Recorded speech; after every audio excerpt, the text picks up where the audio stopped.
This is what should be done by one who is skilled in goodness and who knows the path of peace.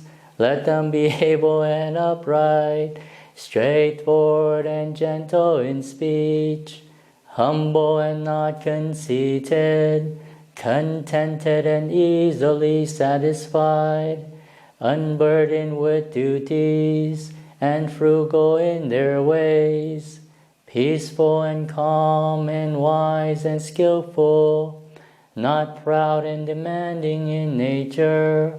Let them not do the slightest thing that the wise would later reprove, wishing in gladness and in safety, may all beings be at ease, whatever living beings there may be, whether they are weak or strong, omitting none, the great or the mighty, medium, short, or small, the seen and the unseen, those living near and far away, those born and to be born, may all beings be happy. Let none deceive another or despise any beings in any state. Let none through anger or ill will wish harm upon another. Even as the mother protects with her life her child, her only child, so with a boundless heart should one cherish all living beings, radiating kindness over the entire world, spreading upwards to the skies and downwards to the depths, outwards and unbounded, freed from hatred and ill will, whether standing or walking, seated or lying down, free from drowsiness. One should sustain this recollection. This is said to be the sublime abiding, by not holding to false views.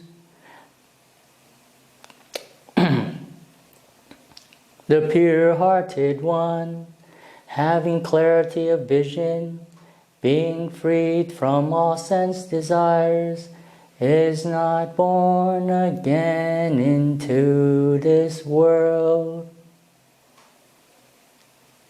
All right, Venerable, over to you. If you would like to begin your talk for around 30 minutes.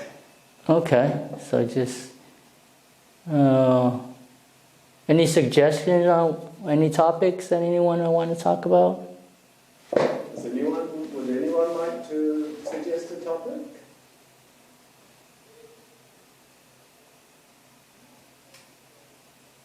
Okay, I'll just speaking from maybe the hindrances. The hindrances. Okay, the 5 hindrances.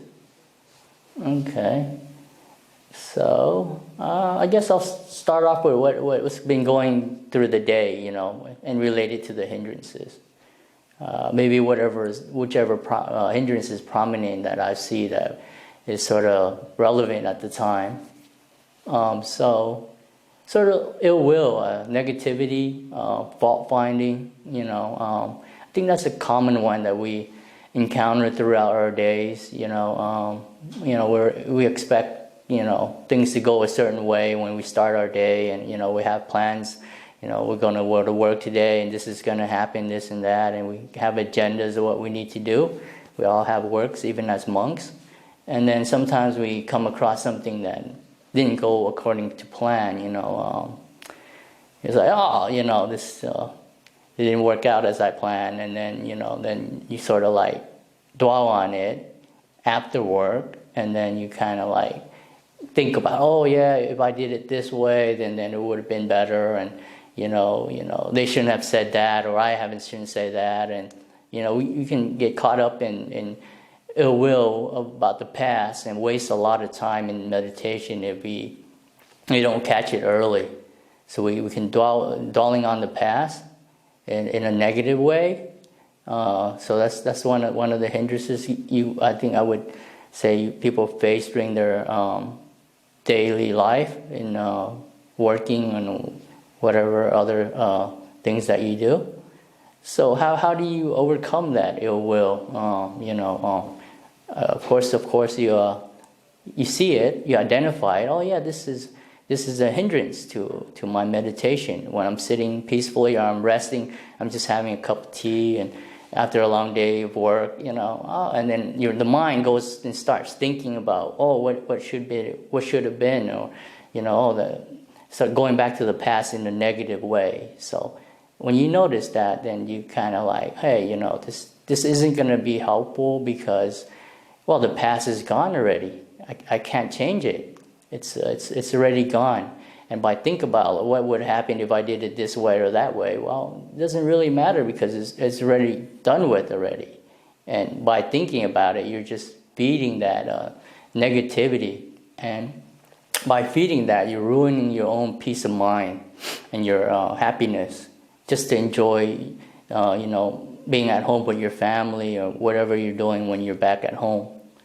So the tendency is you're having dinner or doing something like that, and then you're thinking about what happened today. I think that happens a lot to a lot of people.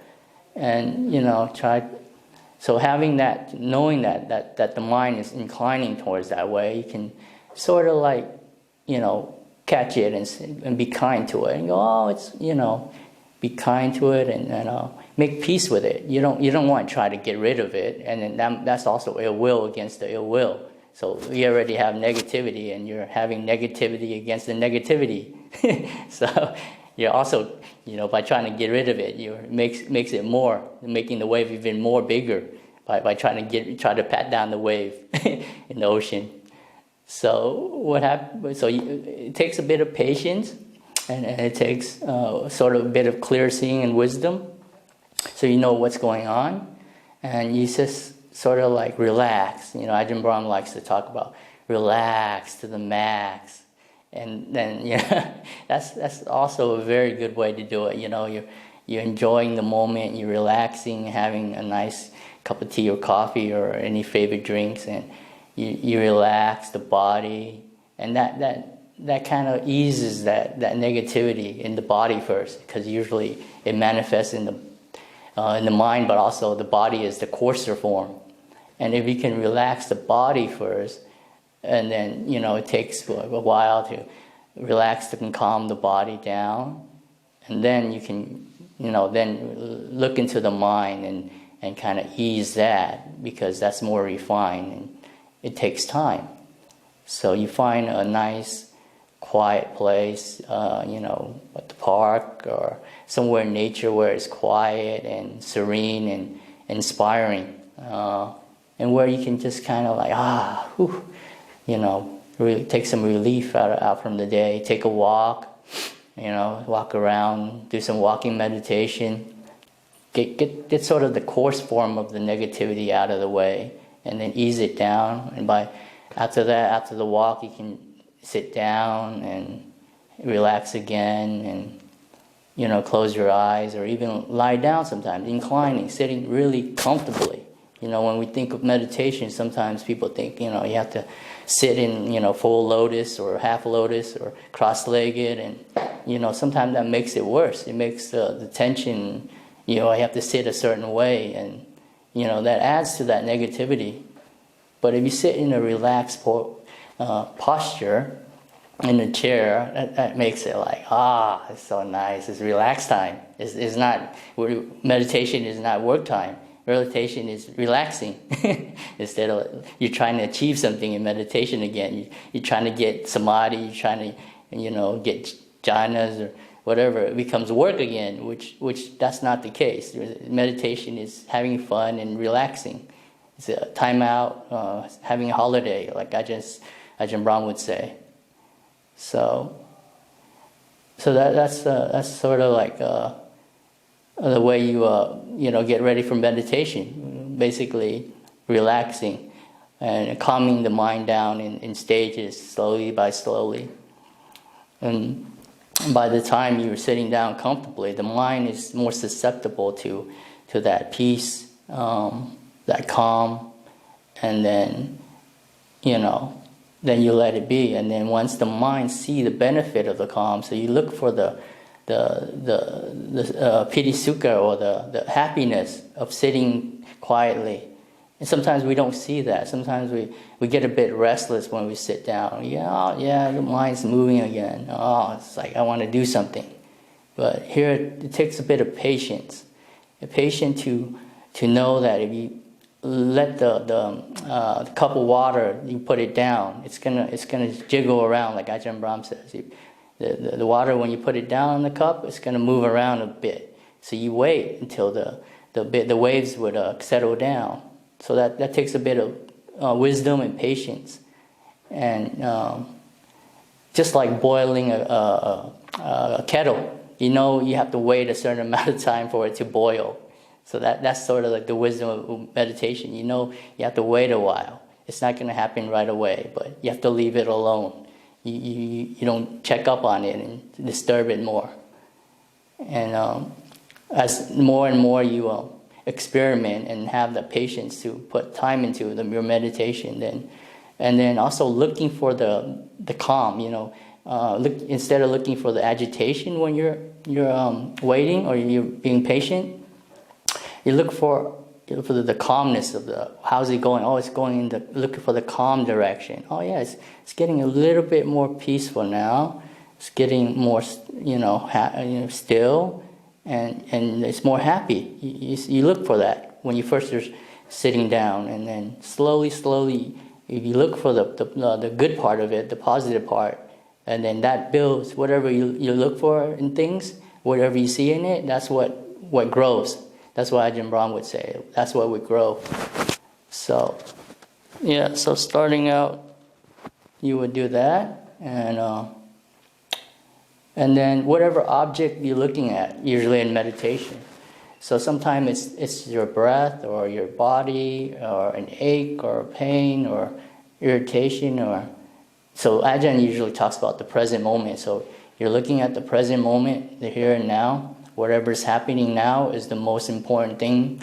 So you look at that, and how you're relating to that object. Whatever you're experiencing, Ajahn says the hindrances lies between you and whatever you're observing.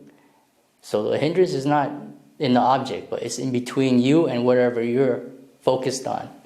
So by having a good attitude, a positive attitude, so you have a good attitude for whatever you're experiencing. You're relating in a good way. You're giving it the benefit of the doubt. And if that's where the hindrance is, the ill will is. So if you're kind to the ill will and you make peace with whatever the object you have, like the breath or whatever else, then that becomes, the hindrances will be lessened. The ill will lessen if you have a good attitude towards the object.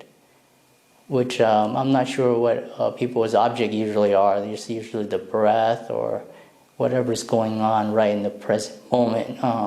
The mind, sometimes you can some people sit down and they can, kind of see how you're feeling. I usually go, oh yeah, how are you feeling? So the feeling is usually sort of like part of the mind and body. So the hindrances, like you were asking about, lies between you and the object, not in the object, but between you and the object. And how you relate to the object is how you overcome the hindrances. So, what's the time? About 7. Okay. Not time for questions yet. Okay. But feel free to say anything, or you have any questions to interrupt. That way it's more, interactive, instead of having a bit of a schedule. What we have to do, I sort of like what Ajahn Brahm does. He sort of like be in the moment, respond to people in the moment, and this makes it more real instead of having like sort of like a schedule. So okay, no questions. Okay, so now we can maybe try out these techniques that we were talking about now. So, you probably sit in a comfortable position or chair or any way you like. And preferably, somewhere that's not too bright, the lights are sort of dimmish, and that sort of makes the mood better, helps you kind of calm down with a darker, less lighting. So, apparently I can't turn it off because my light off because it's like, yeah, I can't do that. But anyway, you can always close your eyes. So, take some time to get into your position. And closing your eyes helps you get in tune with your inner world. Sort of like going inwards and exiting the outside world, the five senses.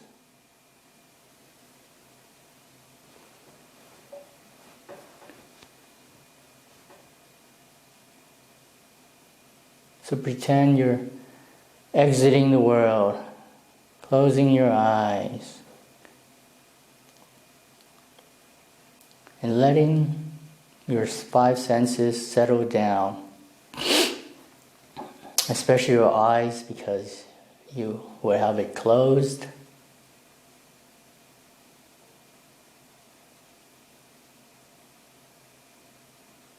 And then now you can feel your body. Ask your body, how are you doing? How do you feel? And take a nice couple of deep breaths.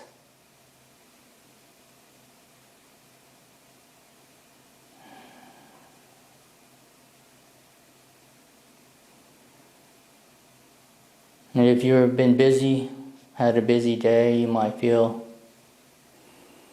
your breathing is a bit shallow or fast. So take a moment to breathe deeply and get some energy through breathing.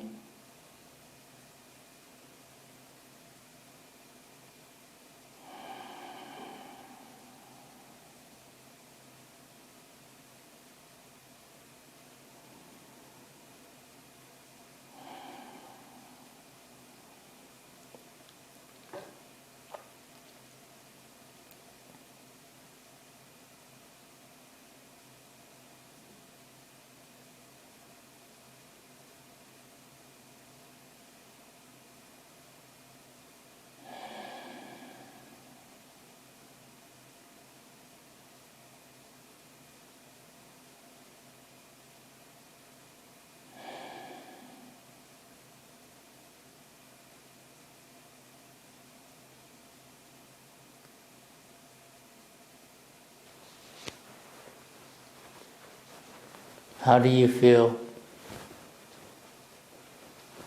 Do you need any adjustment, like your belt? Maybe it's too tight. Please adjust what's needed. Any tight clothing?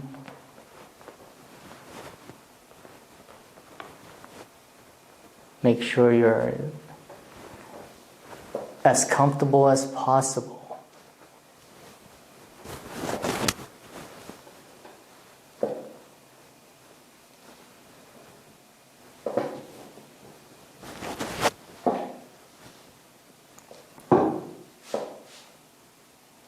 And that's important because you don't want to move when you're in more of a deep meditation later on. So you want to take care of the preliminary stuff.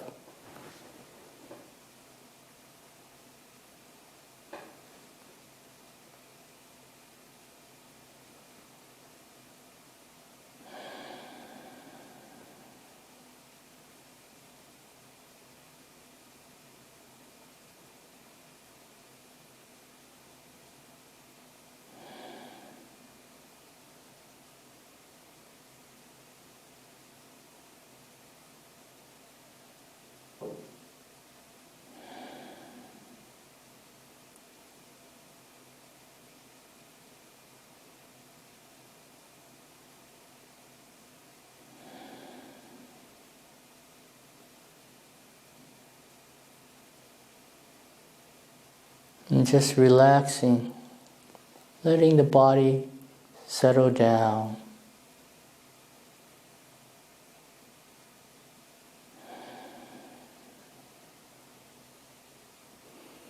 Letting your breathing settle down.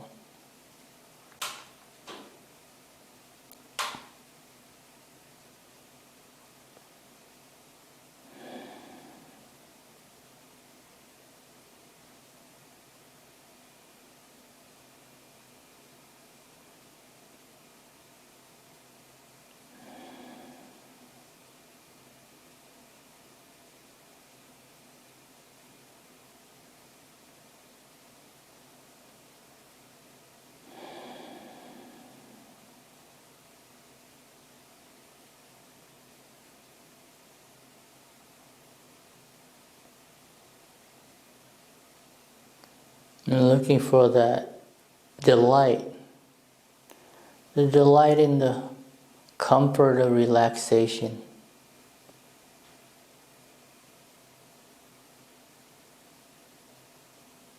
Ah, so nice.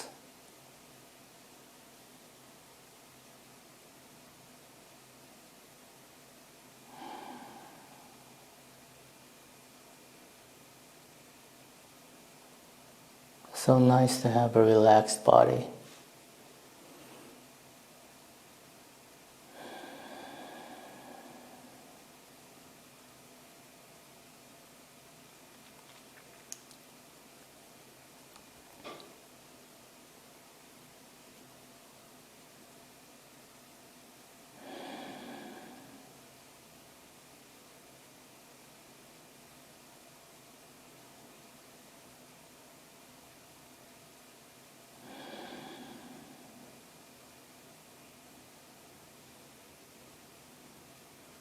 You notice that the more you pay attention to that delightful feeling, it seems to grow more and more relaxed.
And just stay there and allow the delight and peace to develop all by itself.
As the body becomes still, peaceful,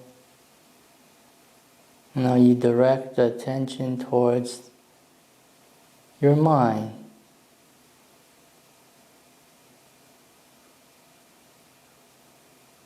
How does your inner world feel? How does the mind feel?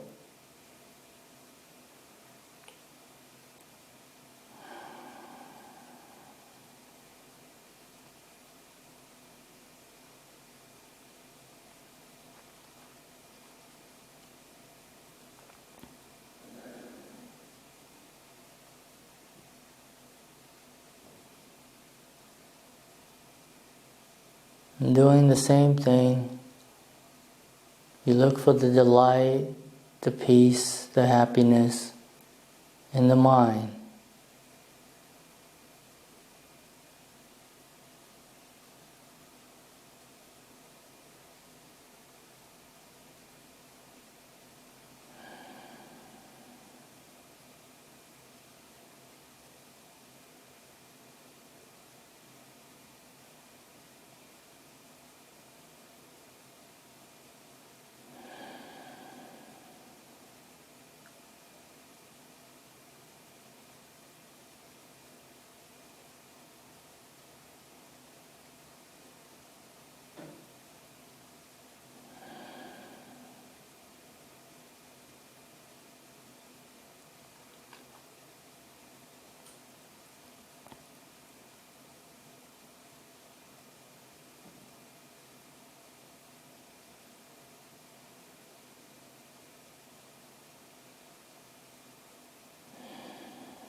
If there's any distracting thoughts that comes in, you try to put it on not the center of it, of your mind, but imagine your mind as sort of like a circle, and place the thoughts, the disturbance, sort of on the outer edge of the circle. And place peace, stillness, delight in the center of the circle. So give that importance. And the distraction, put it on the outer edge.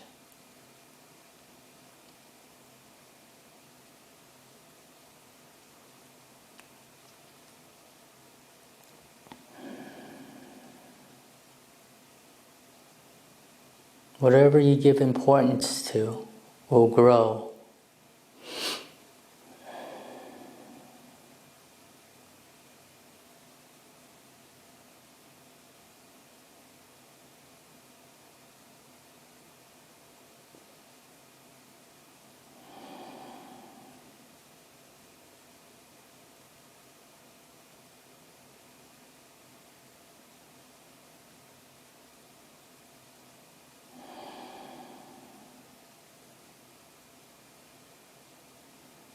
And also, try sharpening your attention, your mindfulness in the present moment. That way, it doesn't go back to the past, doesn't go off to the future, but stays right here with the peace and stillness.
And whatever you're experiencing, you have a positive attitude towards it.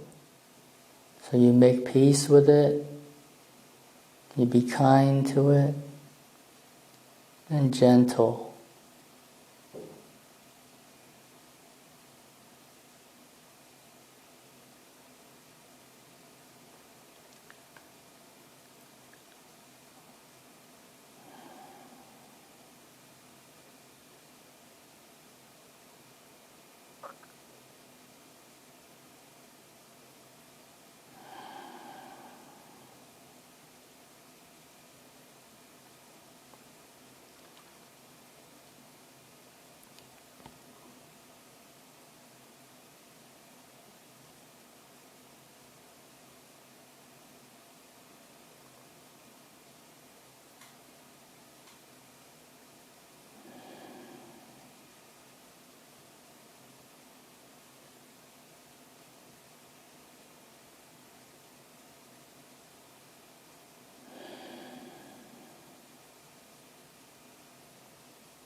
And if you notice that you've drifted off to some thoughts, fantasy, once you realize that, your mind comes back to the present moment, coming back here to the now.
So we're getting close to the end of the meditation.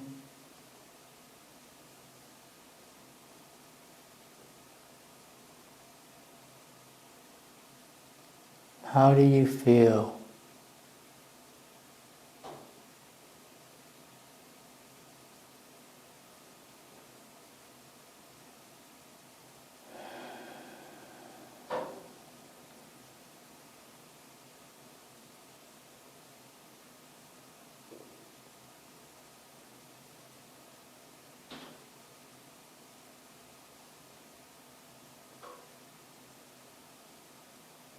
Notice the peace that you have cultivated during this meditation period.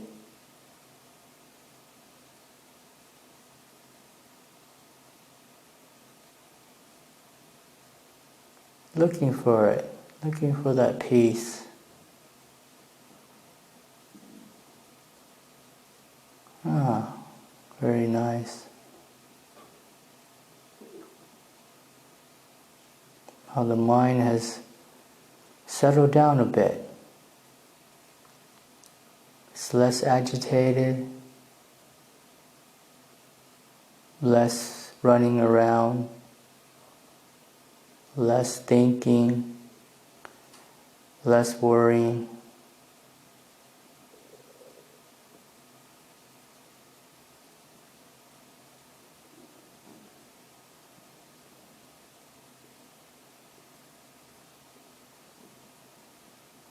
And so we slowly come out of a meditation. Take your time, letting the five senses turn on again.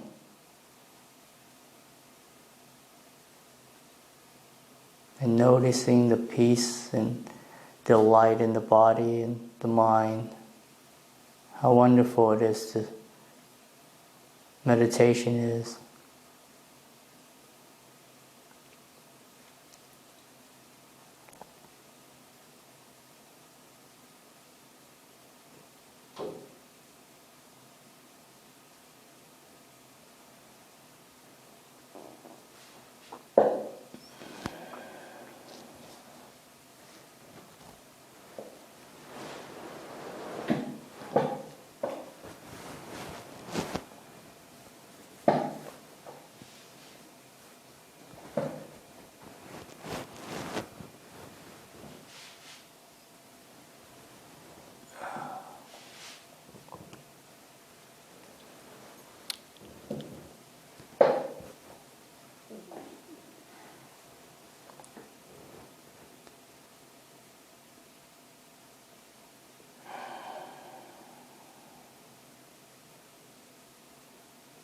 So we're learning a very valuable thing here today. Something that's free. It's free for your taking. You can practice it anytime. Take it with you anywhere. No one can take it away from you. And once you master meditation and really develop it, it becomes a refuge for you. A place where you can take refuge in and feel at peace. Something worthwhile cultivating. So, the essence of meditation is to putting down the burdens of life, of the past, of the future, of thinking, wanting, willing, controlling, and just take time out and have a rest from all that. Have a bit of time out to recharge your battery so that you have more energy, more clarity in your life. And when you see things clearly, you will act accordingly with more wisdom. So with meditation, what happens is you see things more clearly. You don't need to think about these problems so much because thinking usually goes around in circles. You have a problem and you try to think about it. Oh, I should do this, or this should do like this way or that way, and then it starts spinning out of control in a circle. Round and round it goes, and you think you have a solution, but then you think about it again. Oh, maybe that's not right, and it's sort of like a dead end. So with meditation, there's a way out of all this confusion, just through putting things down and resting and having that energy and clarity, clear seeing, and that solves a lot of problems and have a lot of happiness. A person who has a lot more energy and clarity usually is more happy, and your day goes a lot smoother. If you get up early in the morning, give it a little bit of time for meditation, it seems like your day goes a lot more smoother. It goes better, less problems.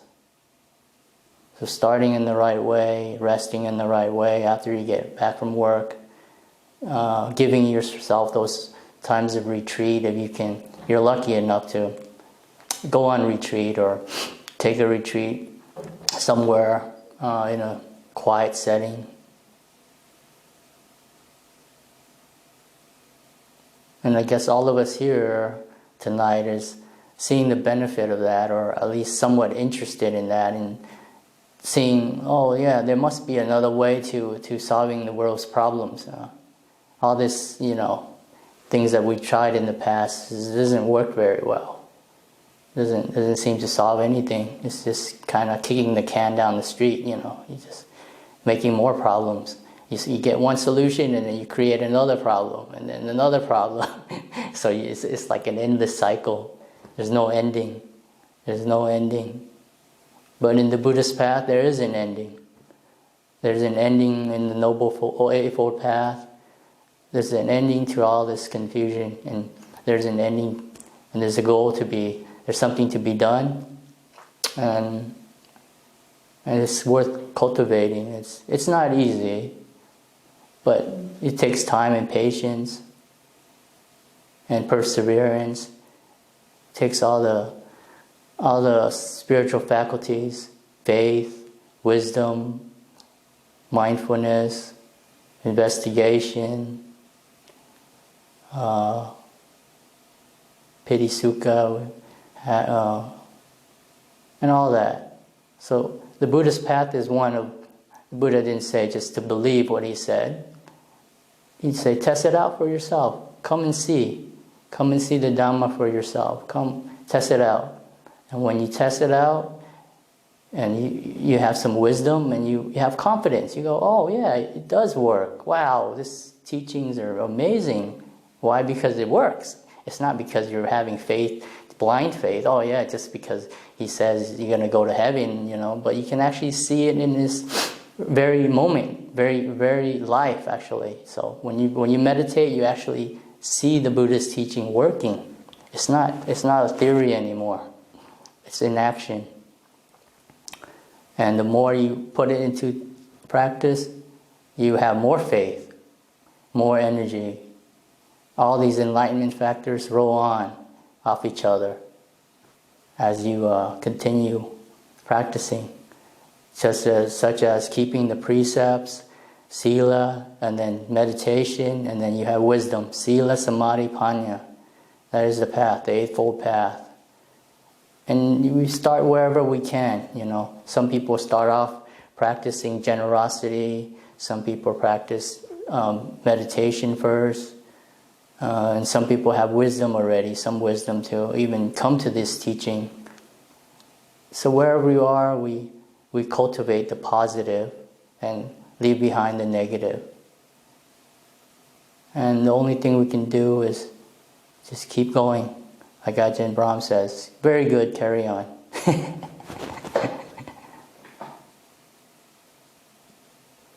So, any questions? Please feel free to put questions in the chat or unmute yourself and ask a question if you would like.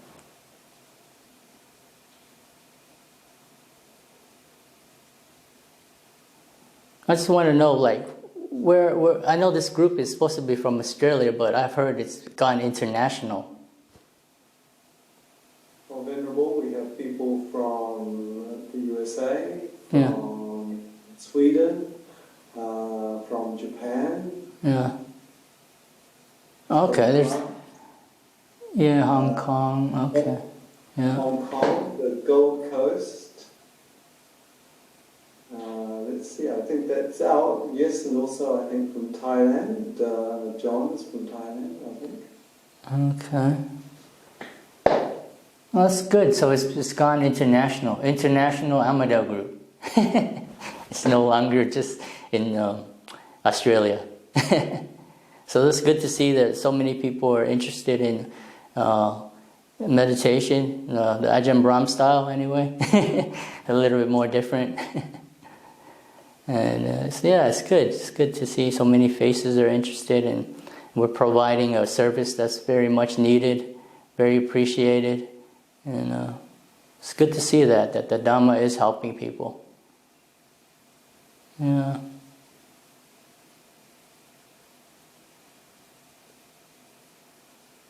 Yes. Oh, Gloria. Yes, Gloria, please unmute yourself. Can you hear me? Yes, perfectly well. Gloria. Yeah. So I think one of the teachings that you say is really helpful, because for most of the time my mind will go like finding problem and then try to find a solution all by itself. And then it will run automatically during the day, and it will make me really anxious and kind of like stressful. So I today also had this problem, which is that I keep thinking about problems, and then I keep trying to solve it. And then I can feel all those like tension in my body, but I'm unable to like relax them, like because I'm working or something like that. But yeah, so is there any like good way to like relax your body and like relax your mind, like when your mind is like really wild and like sometimes it's really like kind of like lost control? Yeah, thank you. Yes, that's definitely one of the problems that people face, I think. So to catch it early is a good one. To not let it like a train. I think Ajahn Brahm says, when the train is moving, first starting out at the station, if you catch it early, when you stop, it's easier. Yeah? But if the train is going at a fast speed, it takes a long time to brake, to stop. So to catch it early is a good one, because once the train is traveling really fast, it's going to take a long time to stop, So maybe helpful depending on your lifestyle.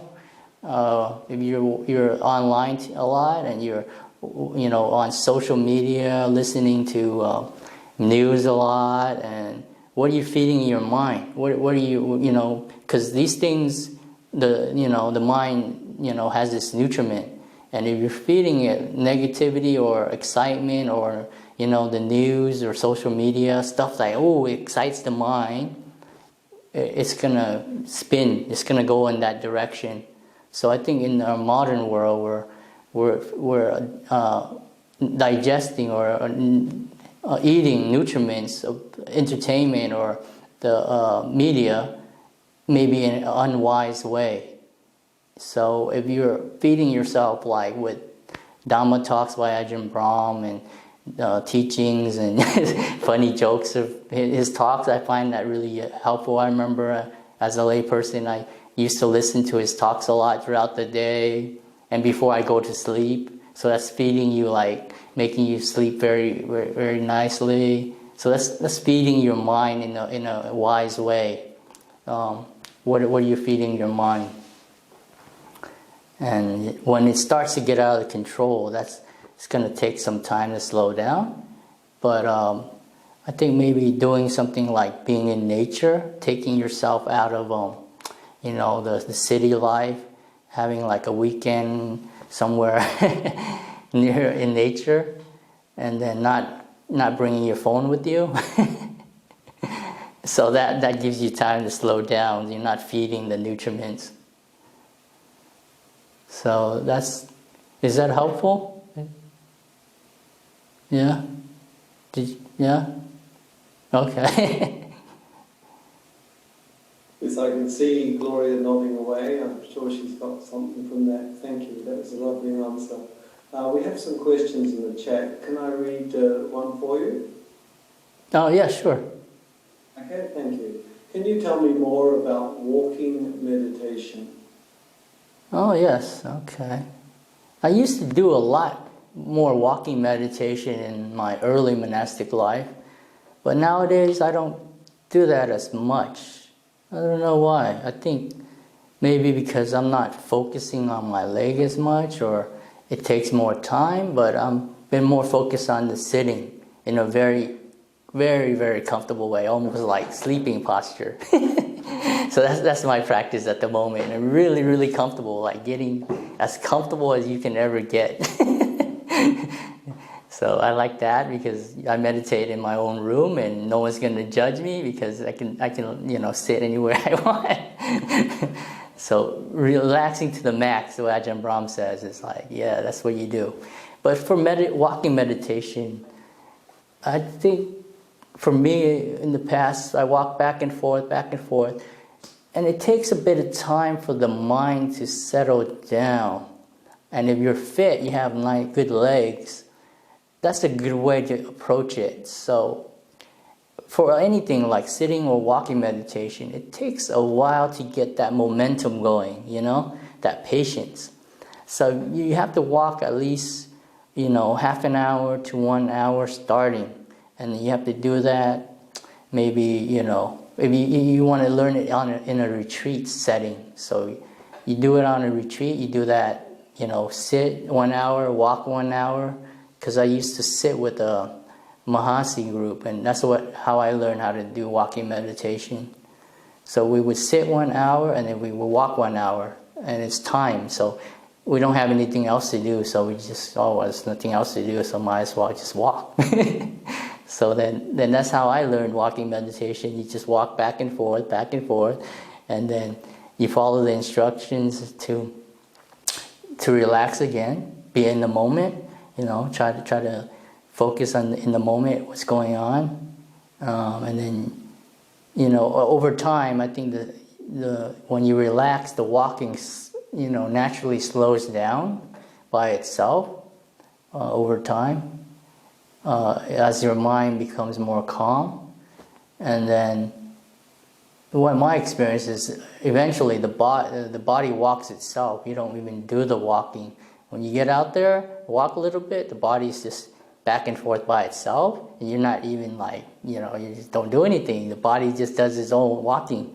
And then you sort of feel a bit of happiness towards the walking meditation. That delight also comes up because there's nothing much to do to disturb the mind.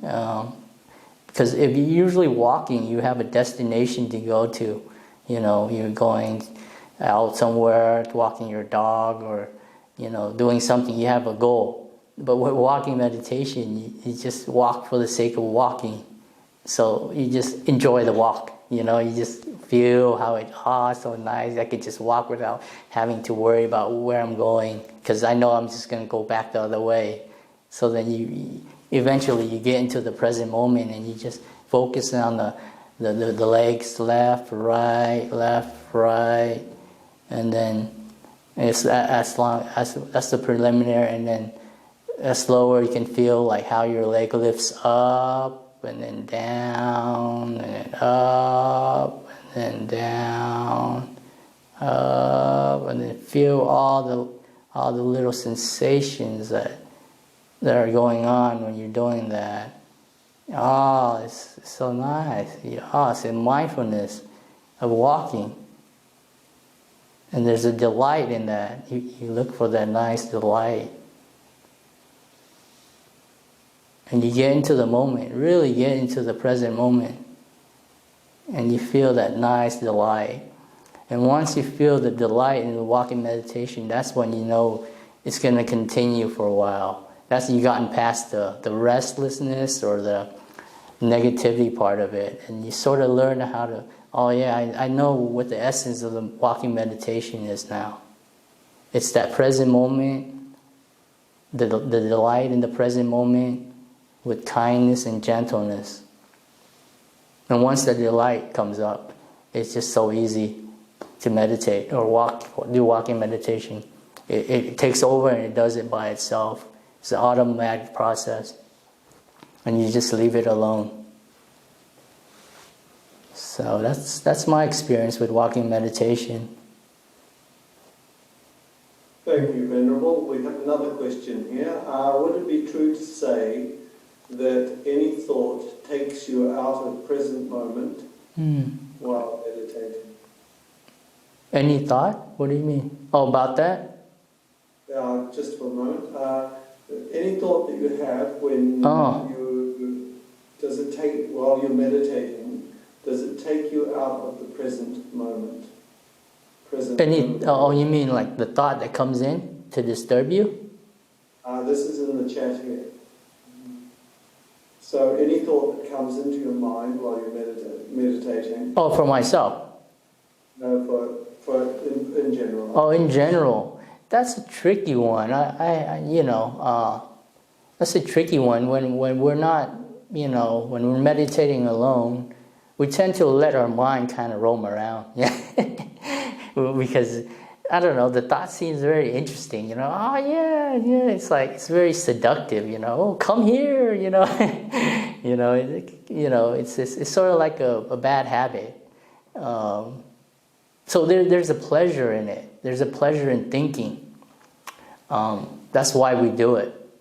So when thoughts come up, we kind of grab onto it because there's a kind of pleasure in thinking and planning and, if I do it this way or that way, it sort of makes you feel, in control and sort of like feeds a sense of self. So that's sort of like seductive. It tricks you into that. But the thing is, once it sucks you in, it keeps spinning more and more and more. It's like, once you're done with that, there's no end. You didn't really come up with any solution. There's no solution. And then it comes out with another thought. And then that spins around for a while. And then as each thought comes, it goes faster and faster. So one thought, and that spins a while, that wastes a lot of your energy. And then another thought spins even faster, and then faster. And then as the mind is not still, it wastes a lot of energy by thinking. So the thinking mind wastes a lot of energy and a lot of time. And by the end of the meditation, if you haven't really catch it, you might be wasting a bit of time and also wasting a lot of energy. So you might not feel as peaceful and calm as you would like to. But so just be aware of that trick of Mara's, the thinking, because there is definitely a pleasure in it. It is a pleasurable thing to think and plan and go think about the past and the future. Oh, what could happen, or if I get this, will I be happy, or or I had my past. Oh, look, remember that time that we went to on holiday or vacation? Oh, it's so nice, and spend some time thinking about that. So the mind is tricky regarding that, and I think the way to overcome that is to sort of just putting priority to peace and stillness. If you have tasted the peace and stillness in your mind, and you put that as a priority over thinking, and you remember how it feels when you're starting out meditating, you're relaxing and you're focusing on the pleasurable part of the relaxation. That's what keeps you centered. The relaxing, the piti sukha, the happy feeling that you have in the body, and then bringing that to the mind, the happiness, the stillness and peace. If you can do that strongly in the beginning stages, by staying in the present moment, really, really staying there, and getting the happiness of the stillness to come up fast, so that the thinking won't interfere. Because if you're staying there and you're not getting any happiness, guess what? You're gonna you're going to go grab onto some thinking. This meditation, I'm getting restless, and it's not good, it's not working. I'm not getting any happiness. So guess what? What are you going to do? When you sit here, you're not happy, you're going to start thinking, because that's more happy than what you're experiencing now. So a bit of patience, a little bit of experience. And also previously, what have you been doing in your day? Have you been busy working, running around, watching TV or YouTube or whatnot? So that momentum will come into your meditation. But definitely that's a big obstacle in meditation for many people, even monks. Would anybody like to unmute and ask a question? We have covered the questions in the chat. You're most welcome to unmute and ask a question if you would like to.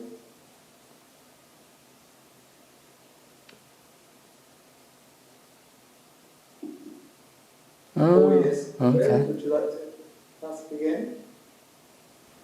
Yes, can I ask one more? If Yeah. anybody wants to ask, they can ask too. Yes, I want to ask, because recently I noticed that I get jealous over other people's life very easily. Is how to cultivate mudita in my mind so that I will not always get jealous over others. Jealous of other people. Okay. Like, for example, like what kind of example would you be jealous over? You If mean other people have good family, I will be jealous. good family, like Yeah. the happy family. Parents. Oh, the better parents. Okay. Like, their parents seems to be more nicer than your parents or something like that. Is it? Yes, like they're kind and they treat their child well, and I will get jealous over them. Oh, that's an interesting one. Yeah. Better parents. Okay. I never had that problem. I had pretty good parents. Yeah. I don't know. I mean, that's a hard one because, they're so nice. They have two parents and I only have one or something like that. And, they give the other person all the good stuff and they're kind to them, and my parents don't do that. But you don't really know, like, 100% how their family is, unless, is that right? Do you know the person very well? Sometimes, but yeah, a lot of the time I just guess. Oh, just guessing. Okay, there we go. See, that's the thing. Some people, I think, in public, even families, they act very nicely. They come in public, and they present themselves in a very, public way. Like, I have a good family. But sometimes that's not the truth. Sometimes they have problems like everyone else.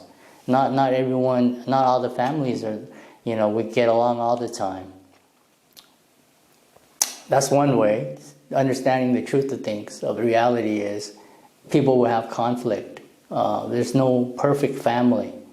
You think, you have in your mind a fantasy or imagination that, hey, there's this perfect family and they have it and I don't. But in reality, all families have some kind of conflict. And, arguments, anger, all the 5 hindrances are there. So if you can see or catch the person in the moment where they're not all happy, maybe that would help. Go visit them at their home or something. Yeah. Thank you, Venerable. Yeah. Venerable, there's another question in the chat here. How do you release the tension in your body during meditation? Oh, that's a good one. Yeah. Well, first of all, you sit in a very comfortable way. So any way that you feel you want to meditate, you can try out different positions. You can lie down meditation. That's one of the most comfortable positions. But then you tend to fall asleep. you sort of like almost like in between, you know. Oh, so maybe like, yeah, not so flat, maybe. Yeah, so find a very comfortable position like a couch or, you know, anything that's very soft and stable, and anywhere where you can sit for a long time, and be present. And after that, you do the body scan, like Ajahn Brahm says. You sort of like go through your body, briefly, you know, seeing which part needs adjustment, and you know, you kind of go from bottom to top or top to bottom, and kind of feel it and allow time for the body to calm down. And then you notice the more subtle aspects of the body, more like things that you didn't notice in the beginning, and then relax those. And then so you do a sweeping one. And then you stay with that. You put the body down. You like putting the burden down. Let it settle down. Let it shut down. Close your eyes, and then once you relax the body, over time you notice your eyes starts to shut off, and then the feelings in the body gets more and more faint. As it more relaxed, it fades away. Certain parts starts to fade, and then it feels good. It feels nice because the body is disappearing. What happiness when the body disappears. That's when you're really happy. It's like slowly it starts to disappear, and then you're more in tune with your mental world, so you kind of get in tune to your mind and your breath, how you're breathing. So breathing also helps calming your body, so focusing on the breathing or calming down your breathing. And as you focus on one portion of the body, the other portions disappear. So focusing on the mind allows the body to disappear. So yeah. So that's how you relax the body, to put it down and let it go. Now, beautiful answer. Thank you, Venerable. I was just about to slip into another meditation there for a moment. Thank you. Venerable, it's time now. Would you be happy to offer us a blessing to... Sure. I could give a quick blessing for your happiness and health, and for the happy holidays, for Christmas. So may all of you have a good Christmas and good meditation. Nati me saranang anyang buddho me saranang varang etena sacha vachena sotite hotu sabada. Nati me saranang anyang dhammo me saranang varang etena sacha vachena sotite hotu sabada. Nati me saranang anyang sangho me saranang varang etena sacha vachena sotite hotu sabada.